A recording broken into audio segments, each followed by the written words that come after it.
بڑی دیر کے بعد اپنے پختونخوا کے وکلا سے مجھے بات کرنے کا موقع ملا ہے، تو میں چاہتا ہوں ذرا تھوڑی سی آج خاموشی، تاکہ میرا جو ملک ایک فیصلہ کن وقت پہ کھڑا ہے، ایک ڈیفائننگ مومنٹ ہے پاکستان کا۔ میں اس لیے چاہتا ہوں کہ آپ بڑے غور سے میری بات سنیں، کیونکہ آپ کا، لیگل فٹرنیٹی کا، وکلا کا اور ہماری عدلیہ کا اس وقت اس ملک کو بچانے کے لیے بہت اہم رول ہے۔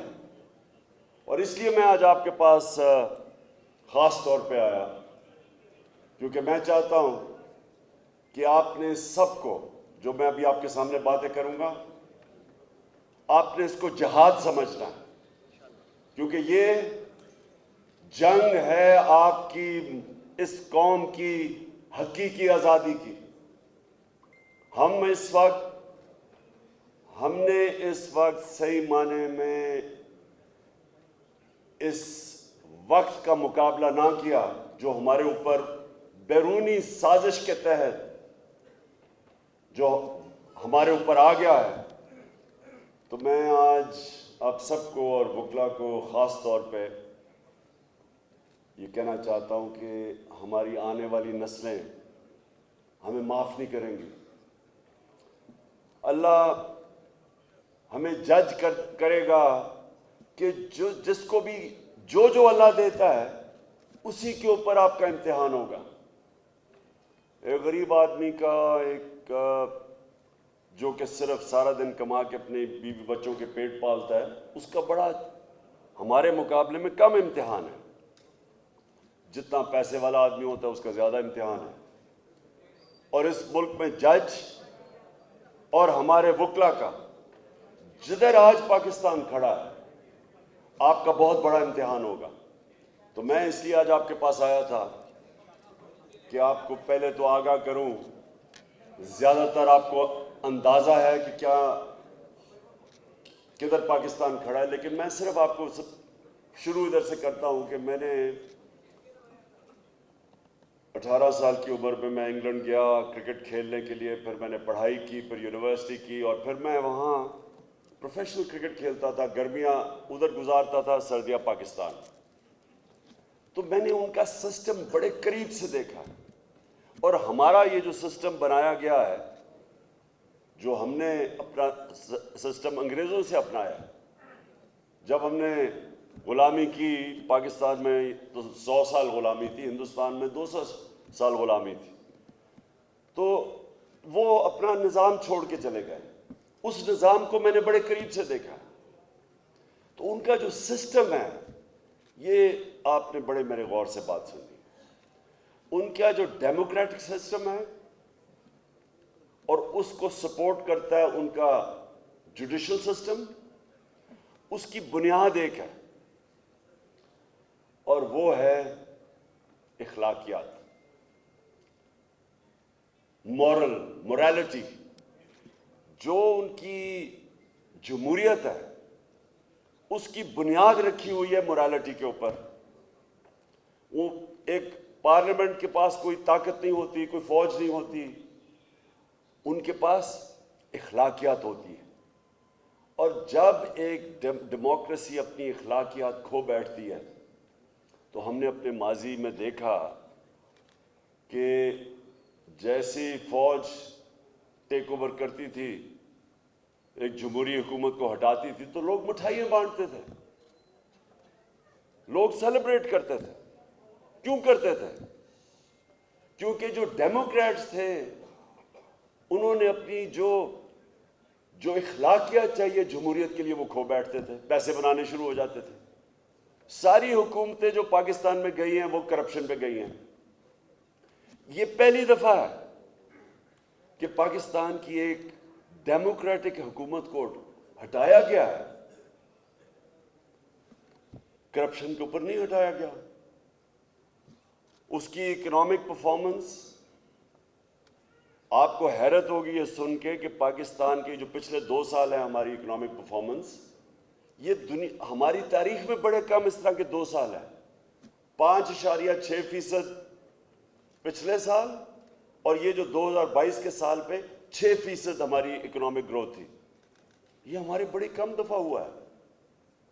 ہم نے کسانوں کی جو مدد کی پچھلے 2 سال میں, ریکارڈ ہماری فصلیں ہوئی ہیں, جو 4-5 فصلیں جو ہماری مین, وہ ریکارڈ ہوئی ہیں.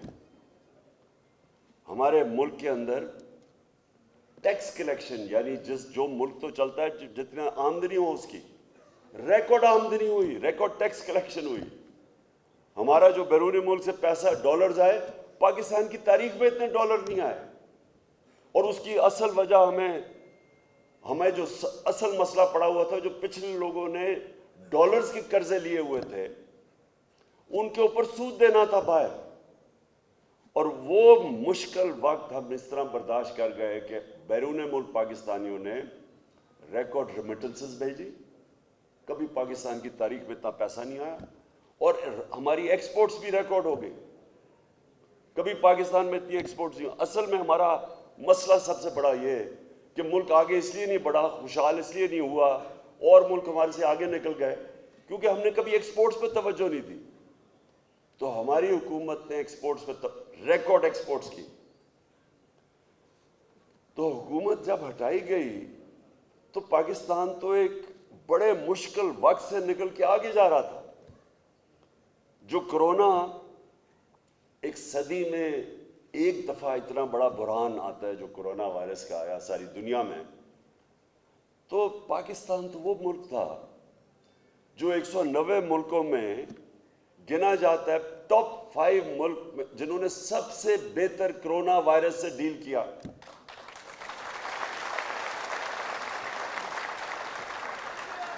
یہ ہم نہیں کہہ رہے, ایک منٹ ابھی نہیں, ہم نہیں یہ کہہ رہے. جو اکانومسٹ میگزین تھی, اس نے جو ایویلیویشن کی, اس میں اس نے پاکستان کو ٹاپ 5 ملکوں میں رکھا جنہوں نے اپنے لوگوں کو کرونا سے بھی بچایا, اپنی معیشت کو بھی بچا لیا, اور پھر اپنے غریب لوگوں کو بچایا. اور سارے بر صغیر میں کرونا کے بعد جس ملک میں سب سے زیادہ روزگار یا امپلائمنٹ تھی وہ پاکستان تھا.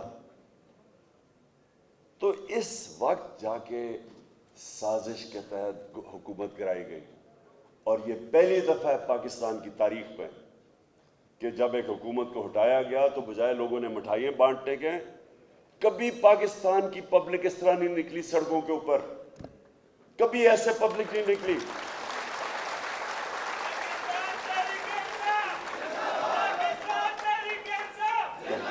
اور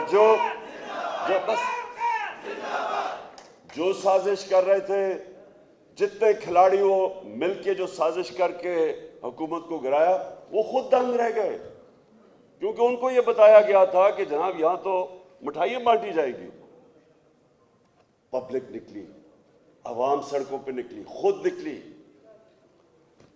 تو میں آپ کے پاس اس لیے آج آیا ہوں کہ دیکھیں, ایک حکومت کے اوپر سازش ہوتی ہے, جو مراسلہ, جو سائفر, جو ہمارا امبیسڈر بھیجتا ہے واشنگٹن سے ہمیں, جس کے اندر واضح لکھا ہوا ہے کہ وہ امریکن ڈونلڈ لو, ان کا کوئی انڈر سیکرٹری یا اسٹیٹ کچھ آفیشل, دھمکی دیتا ہے کہ عمران خان کو اگر آپ نہیں ہٹاؤ گے تو پاکستان کو مشکلات کا سامنا کرنا پڑے گا.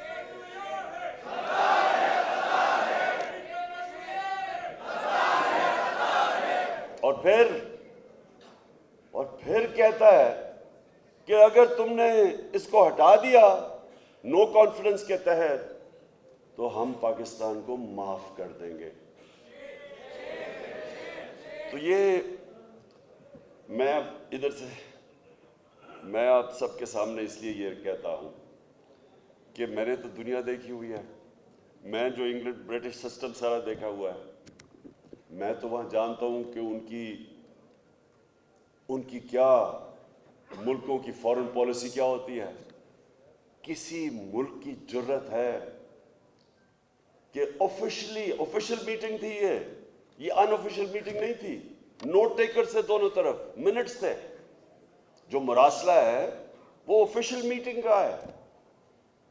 تو جب میں وہ دیکھتا ہوں تو آپ سوچیں کہ میں دیکھ رہا ہوں کہ پرائم منسٹر تو میں ہوں, چیف ایگزیکٹو تو ملک کا میں ہوں, تو یہ کس کو کہہ رہا ہے کہ اس عمران خان کو ہٹا دو؟ تو بہرحال میں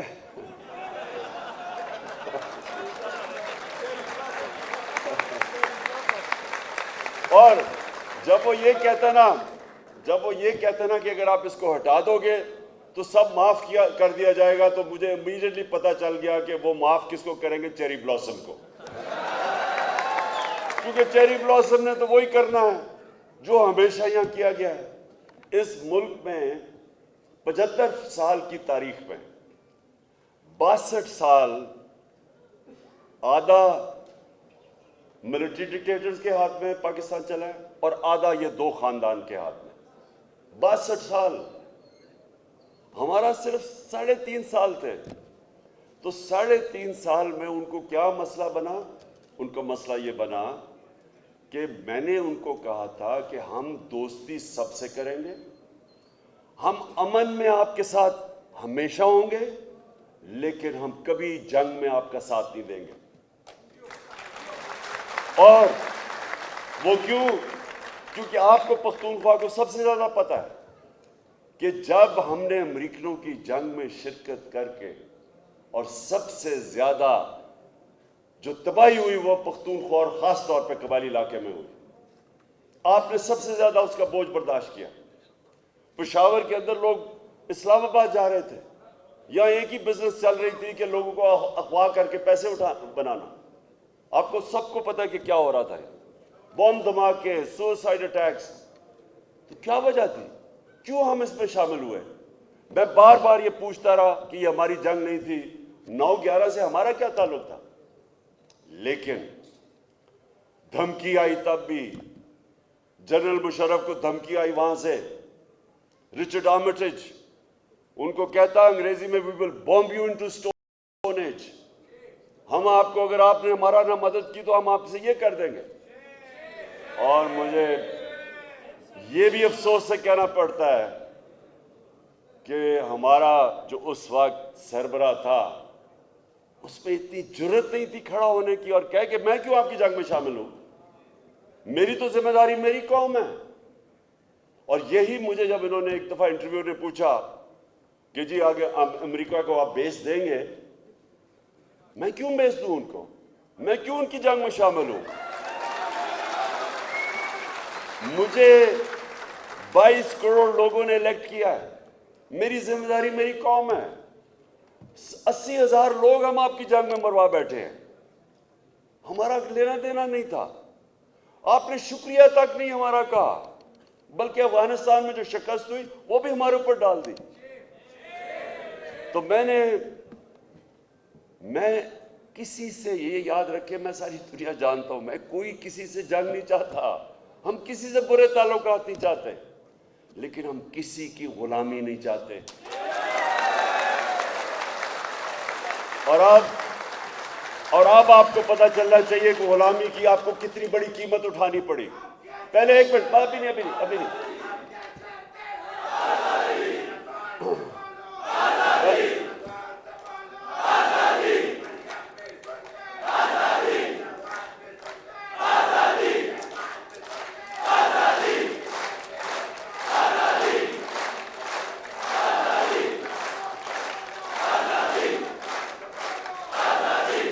انشاءاللہ.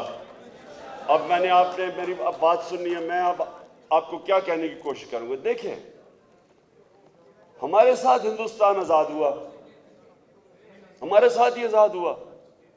اب میں آپ کو فرق بتاتا ہوں کہ غلام فورن پالیسی اور آزاد فورن پالیسی میں کیا فرق ہوتا ہے.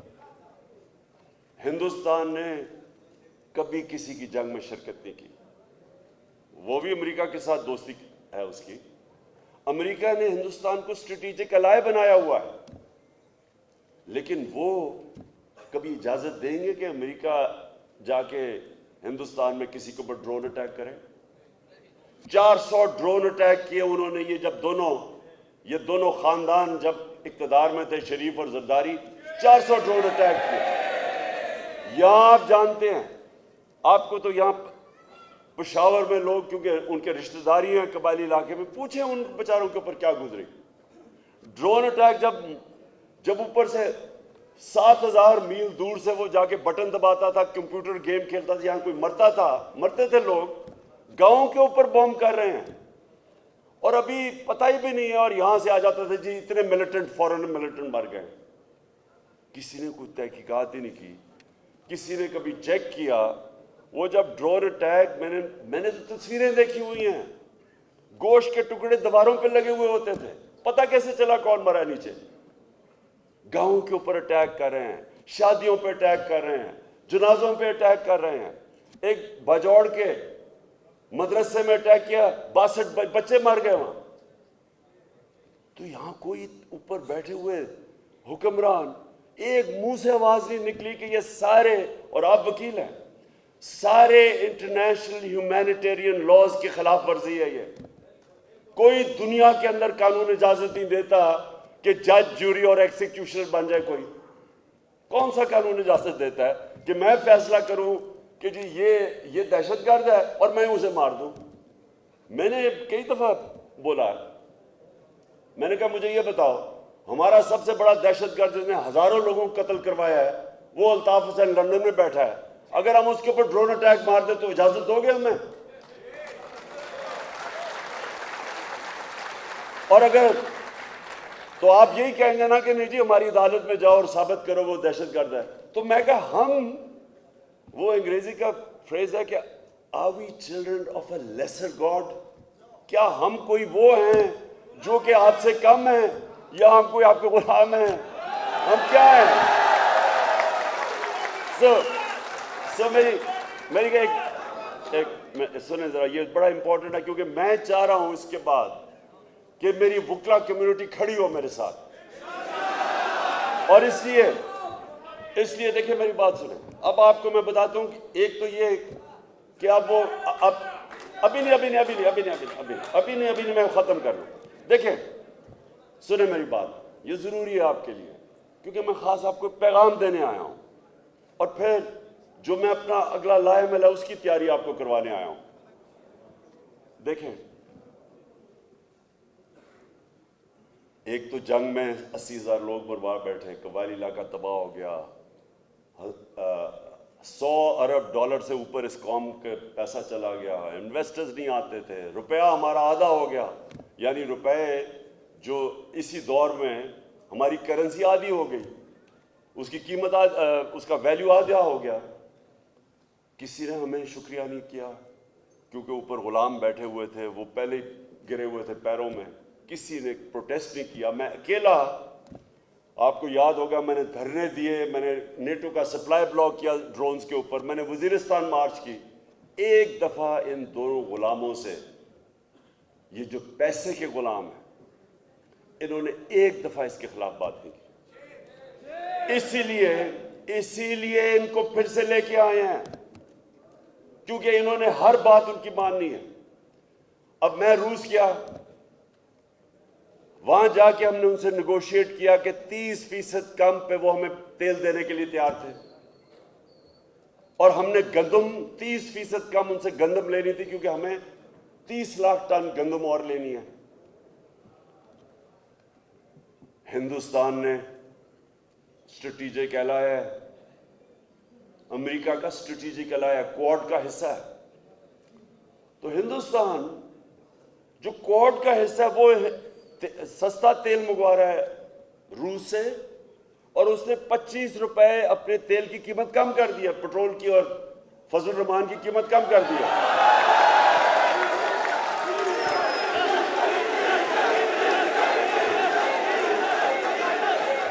اور ہم نے $30 ڈیزل اور فضل کی قیمت اوپر کر دی ہے. اب خود سوچیں, یہ ہے ایک قوم کو غلامی کا نقصان. آپ اپنی عوام کے لیے فیصلے نہیں کرتے, آپ کسی اور کو خوش کرنے کے لیے فیصلے کرتے ہیں. اس لیے یہ بڑا ضروری ہے آپ کے لیے کہ آج آپ ایک ڈیفائننگ مومنٹ پہ بیٹھے ہیں. سازش کر کے وہ اپنے لوگ اوپر لا کے بٹھا دیے. اب وہ اوپر آ کے بیٹھے ہیں, عوام ان کے ساتھ نہیں ہے. الیکشن کرواتے ہیں وہ ڈرتے ہیں, عوام کے اندر وہ جاتے ہیں تو ان کو چور اور غدار کے نعرے لگ جاتے ہیں. مدینہ میں اگر نعرے لگے ہمارا کیا قصور تھا؟ ہمیں تو پتہ ہی نہیں تھا کہ کیا ہو رہا ہے. ہم نے تو شب دعا کی ہوئی تھی اس دن رات کو. ہمیں تو سوشل میڈیا میں پتہ چلا کہ ان کو وہاں نعرے لگ گئے ہیں. یعنی اس سے بھی زیادہ اللہ کی کیا لعنت ہوگی کہ آپ کو مدینہ میں آپ کو لوگوں نے نعرے لگا دیے اور ایف آئی آر میرے پہ ہمارے پہ کٹوا دی انہوں نے. کیونکہ یہ اچھا سنیں آپ دیکھیں, سب سے پہلے یہ جو اگلا وقت ہے اب آپ کے لیے سمجھنے والا ہے. دیکھیں جو پاکستان کا نعرہ تھا نا, پاکستان کا مطلب کیا؟ لا الہ الا اللہ کو خدا کے واسطے سمجھیں. میں کئی دفعہ حیران ہوتا ہوں کہ لوگوں کو کلمہ پڑھتے ہیں اور پھر جا کے کبھی پیسے کے بت کی پوجا کرتے ہیں, اور جو سب سے خوفناک بت ہے وہ ہے ہی خوف کا بت.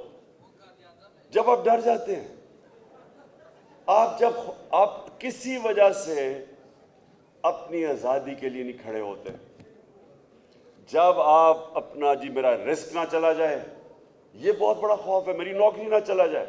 نوکری نہ چلا جائے ہم غلامی کرتے رہتے ہیں, ہم اپنے ضمیر کو مار دیتے ہیں. ضمیر کی آواز نہیں سنتے کہ جی میری نوکری نہ چلی جائے. پھر میں جب سیاست میں جب ان چوروں کے خلاف میں تو 26 سال سے جہاد کر رہا ہوں, تو مجھے کہنے جی یہ جی بڑے گندے ہیں, آپ کو نہیں پتا یہ کسی کے گھر چادر نہ چار دیواری نہ گھروں میں. مجھے عام کہتے تھے کہ جی آپ کی فیملی کو نہیں چھوڑیں گے.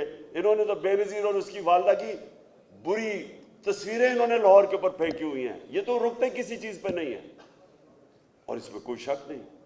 ان سے زیادہ غلیظ اور گھٹیا لوگ میں نے کبھی زندگی میں نہیں ملا جتنے یہ خاندان ہے, یہ شریف خاندان, اوپر سے لے کے نیچے. اور ان کا ٹھیک نام رکھا ہے سپریم کورٹ نے سسیلین مافیا, بیکاز یہ مافیا ہے. یہ یا خریدتا ہے لوگوں کو اور یا پھر لوگوں کو ایلیمنیٹ کرتا ہے, جو مافیا کرتا ہے. مافیا کے دو طریقے ہیں نا, یا لوگوں کو خرید لیتا ہے یا ان کو ختم کرتا ہے. تو دیکھیں یہ ہے اب اصل اس ملک کے لیے یہ جو بت کھڑا کیا ہے انہوں نے ہمارے سامنے. اب اس کے یہ صرف خوف سے اب آپ کو ڈرائے گا, خوف سے آپ کو غلام بنائے گا. 4000 انگریزوں نے سارے بر صغیر کے اوپر حکومت کی. 4000 انگریز تھا یہاں. خوف کی وجہ سے انہوں نے جو 1857 کے اندر جب قوم کھڑی ہوئی آزادی کے لیے, تو انہوں نے اتنا ظلم کیا ان کے اوپر کہ اس وقت وہ خوف کی وجہ سے بیٹھ گئی. بڑی دیر لگی پھر کھڑے ہونے میں, تو اور 100 سال غلامی کرنی پڑی. یہ بھی خوف کا جو ہتھیار ہے آپ کے اوپر استعمال کیا جا رہا ہے. یہ جو پیچھے شارٹس ہیں لوگوں کے آپ دیکھ رہے ہیں, میں نے آپ کے ساتھ وکلا کے ساتھ میں نے مشرف کے جو وکلا تحریک جو آزاد عدلیہ کی تحریک تھی, اس میں میں نے شرکت کی پوری. مجھے جیل میں بھی ڈالا گیا 8 دن. میں آپ کو یقین سے کہتا ہوں کہ کسی وہ قریب بھی نہیں آتی جو بربریت انہوں نے کی ہے, جو ظلم انہوں نے کیا ہے. مشرف کی ڈکٹیٹرشپ میں جب وہ تحریک چل رہی تھی, میں نے نہیں یہ دیکھا یہ جو انہوں نے کیا ہے. اور جس طرح انہوں نے گھروں میں عورتوں سے جو انہوں نے کیا ہے, اور چلے آپ عورت پولیس کو کہیں کہ عورتوں کو ہینڈل کریں, مرد پولیس والوں نے جا کے عورتوں سے جس طرح کیا ہے وہ ساری. اب تو آہستہ آہستہ ہمارے پاس مٹیریل آتا جا رہا ہے. ہمیں تو شروع میں خود نہیں پتا تھا کہ کوئی بھی اتنا نیچا گر سکتا ہے. تو انہوں نے لوگوں کو مارا, ٹیئر گیس شیلنگ کی. انہوں نے 35,000 ٹیئر گیس شیلز استعمال کیے. ان میں ایسے شیلز تھے, اور ہمارے پاس ہیں وہ شیل جو کبھی بھی آپ نہیں استعمال کرتے اپنے شہریوں کے اوپر, وہ دہشت گردوں کے اوپر استعمال ہوتے ہیں. انہوں نے وہ شیل استعمال کیے. تو میں آج محمود خان نے جو بات کی کہ بالکل ان کو ان کے اوپر کیس سپریم کورٹ میں بھی جانا چاہیے, کیس کرنا چاہیے. یہ ایک تو یہ رانا سنالا قاتل, کیونکہ اس نے 22 قتل کیے ہوئے ہیں.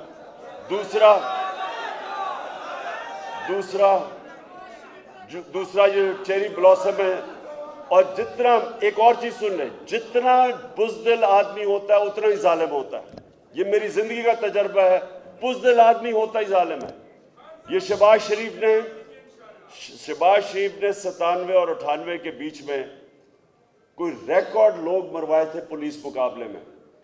ایک عابد باکسر تھا, ڈی ایس پی, جو بھاگا ہوا تھا, اس نے پوری ڈیٹیلز دی ہے کہ کس طرح آرڈر کرتا تھا پولیس مقابلے میں لوگوں کو مارنے کا. یہ جو طاقتور دیکھتا ہے اس کے بوٹ پالش کرتا ہے, اور جو کمزور ہوتا ہے اس کے اوپر یہ کچل دیتا ہے. یہ ایک بزدل آدمی کی نشانی ہے. اور پھر اس کا جو بیٹا ہے وہ بھی ایک بالکل اس نے حمزہ ککڑی دگنی ہو گئی, مرغی کی قیمت ہی دگنی ہوگی جس دن سے یہ آیا, کیونکہ ککڑی بزنس میں. تو دیکھیں ہم نے اب کیا کرنا ہے. سب سے پہلے اچھا, اور آخر میں جو میں اس کے بعد لائمل بتاتا ہوں, ایک ہمارے نبی صلی اللہ علیہ وسلم نے جو کہا آپ وکلا کمیونٹی کے لیے, تو وہ سب سے امپورٹنٹ ہے. انہوں نے جو کہا کہ تمہارے سے پہلے بڑی قومیں تباہ ہوئیں, جو طاقتور جب جرم کرتا تھا, چوری کرتا تھا, اس کو پکڑتے نہیں تھے اور چھوٹے چوروں کو پکڑ لیتے تھے. انہوں نے پھر کہا کہ میری بیٹی بھی اگر جرم کرے گی تو اس کو سزا ملے گی. یعنی قانون کے اوپر کوئی نہیں ہے. اب یہ جو آپ ذہن میں ڈال لیں کہ جب تک رول آف لا نہیں ہے ایک ملک آگے نہیں بڑھ سکتا. میں پھر سے کہتا ہوں, میری عمر اتنی ہے, میں ساری دنیا دیکھی ہوئی ہے. صرف میری کنٹینشن یہ ہے کہ امیر اور غریب ملکوں میں فرق ہی ایک ہے, ایک ہی فرق ہے, رول آف لا. جو ملک اپنے طاقتور مجرموں کو قانون کے نیچے لے آتا ہے وہ خوشحال ہو جاتا ہے. اور جو میرے نبی نے 1500 سال پہلے تقریباً کہا تھا کہ جو قوم اپنے طاقتور لوگوں کو قانون کے نیچے نہیں لا سکتی وہ تباہ ہو جاتی ہے. ایک رپورٹ ہے آپ سب کے لیے انفارمیشن کے لیے, کیونکہ میں وہ سیکرٹری جنرل سے ملا ہوا ہوں یونائٹڈ نیشنز کے کئی دفعہ. اس نے ایک پینل بنائی اور بتایا کہ یہ امیر اور غریب ملکوں کے اندر فاصلے کیوں بڑھتے جا رہے ہیں, کیوں غریب ملک غریب ہوتے جاتے ہیں, امیر ہوتے جا رہے ہیں. انہوں نے 1 سال ریسرچ کی, اور یہ ذرا غور سے سنیں ان کی فائنڈنگز کیا تھی. انہوں نے کہا کہ غریب ملکوں سے ہر سال 1700 ارب روپیہ ان کی ایلیٹ, ان کے سیاستدان, ان کے وزیر اعظم, ان کے پریزیڈنٹس, ان کے منسٹر چوری کر کے, منی لانڈرنگ کر کے آف شور اکاؤنٹس اور امیر ملکوں میں بھیجتے ہیں, لندن جیسی جگہوں میں, جس طرح انہوں نے بڑے بڑے گھر لیے ہوئے ہیں اربوں روپے کے. تو یہ پاکستان کا صرف مسئلہ نہیں ہے, یہ سارے غریب ملکوں کا مسئلہ ہے. وہاں زرداری اور نواز شریف خاندان بیٹھے ہوئے ہیں جو پیسے چوری کر کے باہر لے کے جاتے ہیں اور قانون ان کو نہیں پکڑتا. قانون صرف وہ جو چھوٹے چور بھرے ہوئے جیلوں میں ان کو پکڑتا ہے. جو میرے نبی صلی اللہ علیہ وسلم نے پہلے سے ہی کہہ دیا تھا کہ قوم آگے بڑی تباہی کی طرف جاتی ہے. آج آپ کے سامنے یہ جو مثال ہے کہ شہباز شریف کو اور حمزہ شریف کو سزا ہونے والی تھی ایف آئی اے کے کیس میں, 24 ارب روپے کی انہوں نے 16 ارب روپے نوکروں کے نام پہ پیسے اکٹھے کیے تھے, جدھر مقصود چپڑاسی کے پاس صرف 4.25 ارب روپے تھے. 375 کروڑ روپیہ ایک چپڑاسی کے نام پہ آئے تھے جس کی 15,000 روپیہ تنخواہ تھی, چوری کا پیسہ تھا. تو جب اس کو سزا ہونے لگی وہ اس کو پرائم منسٹر بنا دیا گیا. تو میرے وکلا یہ غور سے سن لیں, یہ جو ہوا ہے ہمارے ملک سے یہ ایٹم بم سے زیادہ تباہی ہے. کیونکہ اگر آپ نے صرف غریبوں کو جیلوں میں ڈالنا ہے, غریب کی چوری کتنی ہوگی, بھینس چوری کر لی, موٹر سائیکل یہ کر لیا, وہ کیا کتنی چوری کر لے گا, وہ زیادہ سے زیادہ پیسے زمین اپنے گھر کے اندر اپنے بسترے کے نیچے دبا دے گا. لیکن یہ جو اربوں روپے کی چوری ہے سیدھے ملک سے باہر جاتی ہے, کیونکہ ملک میں پیسہ نہیں چھپتا, ڈالر لے کے باہر بھیجتے ہیں, اس کے اوپر روپے پہ پریشر پڑ جاتا ہے, آپ کی کرنسی گرتی ہے, ہر چیز مہنگی ہوتی ہے, غربت آ جاتی ہے. اسی لیے سارے ملک دنیا میں غریب ہیں, کیونکہ طاقتور کی چوری وہ نہیں روک سکتے. اور جو امیر ملک ہیں, اب سوئٹزرلینڈ میں کیا ہے, میں بار بار مثال سوئٹزرلینڈ کی کیوں دیتا ہوں, میں کئی دفعہ گیا ہوں سوئٹزرلینڈ. آپ یقین کریں ان کے پاس پہاڑ ہیں اور ان کے پاس کچھ نہیں ہے.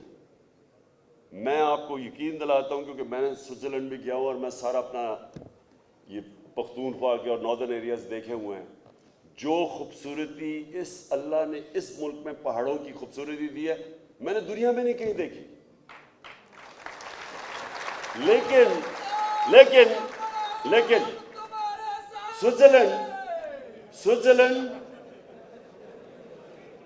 سوئٹزرلینڈ کے اندر 99.9% رول آف لا ہے. جو رول آف لا انڈیکس ہے یعنی کہ قانون کی بالادستی وہ 99.9% ہے.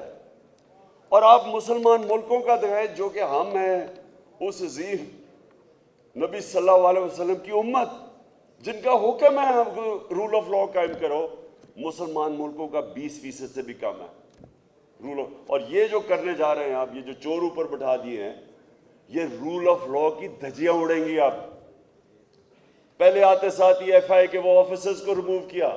آج میں وہ پروسیکیوٹر, وہ ایک ٹی وی چینل پہ انٹرویو آ رہا ہے اس کا, جو ذوالقرنین پروسیکیوٹر تھا ایف آئی اے کا, اس نے کہا مجھے روکا گیا.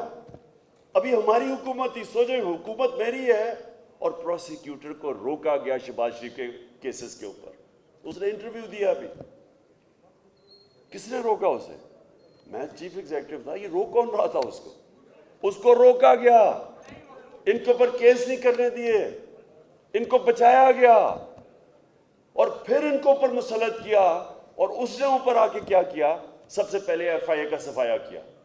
جو لوگ انویسٹیگیٹ کر رہے تھے ان کو فارغ کر دیا. وہ جو ڈاکٹر رضوان ہے اس نے اس کا بھی مینشن کیا, اس کے اوپر پریشر ڈالا. دوسرے بیچارہ جو انویسٹیگیٹر تھا, میرے خیال میں اس کا نام اصغر تھا, اس کو ہارٹ اٹیک ہو گیا. تو پہلے تو یہ سمجھ جائیں کہ یہ لوگ اگر اوپر بیٹھ گئے تو اس ملک کی اصل تباہی ہے, کیونکہ رول آف لا ختم ہو جائے گا. اور میں اس لیے اپنے وکلا آپ کو اور اپنی عدلیہ کو کہنا چاہتا ہوں کہ آپ کو تاریخ معاف نہیں کرے گی اس وقت. آپ, کیونکہ آپ کا کام ہے رول آف لا, آپ نے اس کو اپہولڈ کرنا ہے. یہ آپ کو, یہ ملک معاف نہیں کرے گا, آپ کے بچے آپ کو معاف نہیں کرے گے اگر آپ نے آج سٹینڈ نہ لیا. اور سٹینڈ سب سے پہلے ہمارے سپریم کورٹ کو لینا ہے. اور مجھے خوشی ہے کہ انہوں نے بلا لیا ان کے کیسز, شریفوں کے کیسز. اب سپریم کورٹ خود مانیٹر کرے, مانیٹرنگ جج بنائے. اور اگر ہم نے یہ نہ کیا تو میری ایک بڑی عاجزی سے میں ایک ریکویسٹ کر رہا ہوں کہ پھر پاکستان کی جیل کھول دیں. وہ بیچارے غریب لوگوں کا کیا قصور ہے, چھوٹی چھوٹی چوریاں, ان کو باہر چھوڑ دے, باہر جیل کھول دے پاکستان. اگر ان چوروں کو, ڈاکوؤں کو نہیں پکڑنا تو وہ بیچارے, ان کے تو ایک گھر والا کمانے والا اگر وہ چوری کر کے بھی کما رہا, وہ گیا تو پیچھے تو رہتا کچھ نہیں ہے, وہ رل جاتی ہے فیملی. تو یہ جو اتنے بڑے بڑے مگر بچوں کو اگر آپ نے نہیں پکڑنا تو خدا کے واسطے ظلم نہ کریں, کیونکہ حضرت علی رضی اللہ تعالیٰ کا قول ہے کہ کفر کا نظام چل جائے گا لیکن ظلم ناانصافی کا نظام نہیں چل سکتا. یہ نظام نہیں چل سکتا. اس لیے میں آپ کو بتاؤں کہ میں اب پہلے تو اپنے سپریم کورٹ کے پاس ہم نے انشاءاللہ کل ہمارا کیس لگے گا وہاں, اور ہم ان سے سپریم کورٹ سے اب رولنگ لے رہے ہیں کہ بتائیں کہ ہمارا ڈیموکریٹک رائٹ ہے یا نہیں پرامن احتجاج کا. ہمارا کیا ہم اس ملک میں اگر یہ ڈیموکریسی ہے, اور ابھی آرٹیکل 14-15 کانسٹیٹیوشن کے کوٹ کیے گئے ہیں, right to assembly, right to movement, اور کس بیسس کے اوپر انہوں نے ہمیں روکا تھا کیسے روک سکتے ہیں پختونخوا کے چیف منسٹر کو اور گلگت بلتستان کے چیف منسٹر کو کیسے روک سکتے ہیں؟ کس قانون کے تحت انہوں نے روکا؟ ہاں، یا تو ہماری کوئی تاریخ ہو انتشار کی، ہم نے تو 126 دن کا دھرنا دیا، ساری دنیا کے سامنے دیا. اور میں اس دن، جس دن ہم وہاں پہنچے ہیں ڈی چوک، میں نے اس دن صرف اس لیے دھرنا نہیں دیا، رکا نہیں میں وہاں، صرف ایک وجہ سے، کیونکہ جس طرح کی انہوں نے بربریت اور جس طرح کی شیلنگ کی، جو لوگوں کو غصہ تھا اس وقت، مجھے خوف یہ تھا کہ یہ اب انتشار کی طرف جائے گا.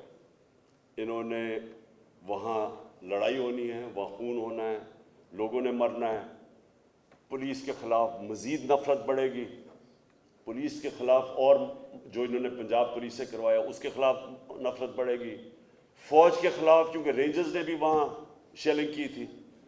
میں اپنے ملک کو یہ نہیں چاہتا تھا کہ تقسیم ہو، انتشار ہو، بٹے، دشمنوں کا فائدہ ہو. اس لیے میں نے فیصلہ کیا کہ جدھر میں آج پہنچ گیا ہوں، اگر میں اس سے آگے گیا تو میرے ملک میں تباہی مچے گی. اس لیے میں رک گیا. تو میں آج سپریم کورٹ کو کہہ رہا ہوں کہ ہمیں رولنگ دیں، آپ ہمیں رولنگ دیں کہ ہمیں بتائیں کہ اس ملک میں کس بیسس پہ پہلے ہمیں روکا گیا اور جو انتشار کیا گیا، اور آگے، کیونکہ میں نے ڈیٹ دینی ہے لوگوں کو کہ آگے جب ہم آئیں گے تو ہمیں بتائیں کہ کیا سپریم کورٹ الاؤ کرے گا اس طرح کی ان ڈیموکریٹک، بلکہ ڈکٹیٹرشپ پہ بھی اتنا ظلم نہیں ہوا. اگر سپریم کورٹ ہمیں پروٹیکشن دیتا ہے تو وہ ایک ہماری اسٹریٹجی ہے. اگر وہ نہیں پروٹیکشن دیتا، پھر میں آج آپ سب کے سامنے کھڑا ہو کے یہ کہہ رہا ہوں کہ پھر میری دوسری اسٹریٹجی ہوگی، اور وہ اسٹریٹجی ہوگی پھر کہ جو بھی یہ رکاوٹیں پیدا کریں گے ہم پھر پلان کر کے جائیں گے. اب تیاری ہم نے کی نہیں تھی اس باری تو ہم نے تیاری نہیں کی تھی. ہمیں تو سپریم کورٹ کی کوئی 12 بجے کے اوپر ایک ججمنٹ آئی کہ جی راستے کھل گئے ہیں، چھوڑ دو سب کو. ہم تو اس لیے ہم بالکل، یعنی نہتے کا ورڈ غلط ہے، یعنی ہم بالکل انپریپیئرڈ جا کے پھنس گئے. اور جو انہوں نے عورتوں سب سے کیا، اس بار ہم تیاری کر کے جائیں گے. لیکن میں آج یہ کھڑا ہو کے کہہ دوں کہ یہ میرے لیے جہاد ہے. میں کسی صورت ان چوروں کی اور امپورٹڈ حکومت کسی صورت اسے قبول نہیں کروں گا. میں